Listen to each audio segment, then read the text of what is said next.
अगर तुम लाइफ में अलोन अकेले रहना सीख लिए, अकेले रहने का मतलब कि 10-12 घंटा जितने भी तुम चाहते हो वो अकेले रहना, या फिर उसको तुम एक दिन खींच लो, 2 दिन खींच लो, 3 दिन खींच लो, 5 दिन खींच लो, अलग इम्पैक्ट तो पड़ता है। अगर तुम 3 दिन अकेले रहना सीख लिए, अकेले रहने का मतलब ऐसे है कि पहले एक प्रोसेस है ये सब, ये अकेले होने की एक प्रोसेस है।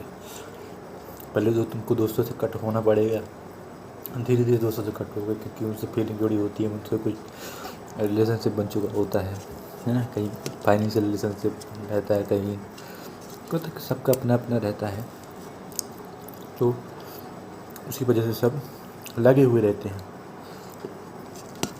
तो धीरे धीरे जब कटे हुए है ना, उनकी बातों को इग्नोर करने लग जाओगे, फिर धीरे धीरे फ़ोन आएगा, फ़ोन नहीं उठाओगे, सब तो ये सब नहीं, ये सब करना पड़ता है भैया, तब जाकर तुम्हें मेंटली क्लियरिटी आती है। इतने तुम महान बुद्ध आदमी तो है नहीं हो, महावीर तो हो नहीं कि तुम्हारा माइंड पहले से शांत है। और उस अशांत मन से तुम क्या क्या कुछ अचीव नहीं कर पाओ, अचीव कर भी लोगे तो उसमें भी गड़बड़ी करोगे। तो ये सबसे पहले है कि अपने मन को शांति में लेके आओ, उसको शांति के पीसफुल माइंड कर लो। कि पहले ही करना ज़रूरी है ना, कि एक्सटर्नल कोई से भी थॉट आ जाए, एक्सटर्नल वर्ल्ड पे कितना भी प्रेशर क्रिएट हो जाए, तुम्हारे इंटरनल जो तुम्हारा माइंड है ना, माइंड की जो पीसफुल स्टेट है ना, वो तनिक भी डगमगाएगी नहीं, थोड़ी बहुत डगमगाएगी।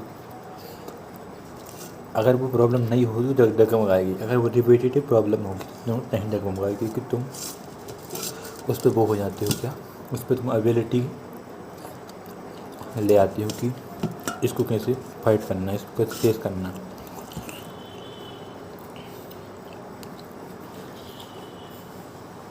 तो वो सब कुछ ना, पहले तो सब कुछ तो करना पड़ता है।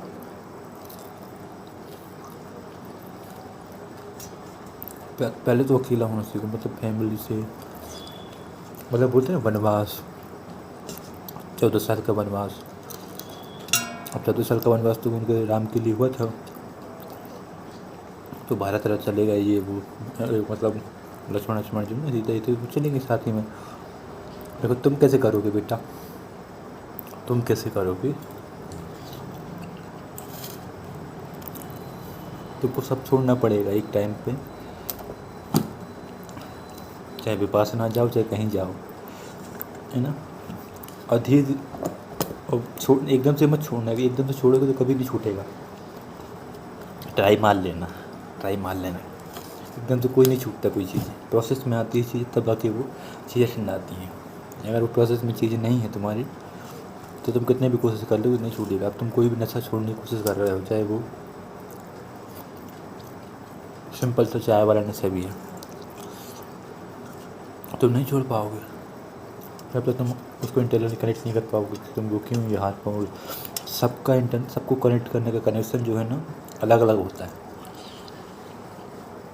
अब बुद्ध को क्या है, बुद्ध को कैसे कनेक्शन मिला था, बुद्ध को कनेक्शन मिला था कि वो मरती हुई लाश जा रही थी, मरती हुई लाश नहीं जा रही थी, मतलब वो, अरे क्या बोलते हैं, मतलब सही है, जा रही थी, इंसान मर चुका था तो लोग उसको दफनाने के लिए ले जा रहे थे, है ना। तो पूछा बुद्ध ने अपने सारथी से, कहानी सबको मालूम है ना कि क्या क्या है, तो बताया कि ये मृत्यु है, तो उनको कनेक्ट कर गए वो कि भाई हाँ सब कुछ बेकार है इस दुनिया में, बस मतलब वो कनेक्टिविटी जो है ना वो आनी चाहिए, एक्सटर्नल नहीं, इंटरनल वर्ल्ड से आनी चाहिए। एक्सटर्नल वर्ल्ड से भी आ सकती है, बुद्ध को एक्सटर्नल वर्ल्ड से ही तो आई ना, देख के तो आई ना। देखो तुमको कैसे आएगी, तुम तो सारे मोबाइल में घुसे रहते हो 24 घंटा, तुम तो मोबाइल में घुसे रहते हो ना।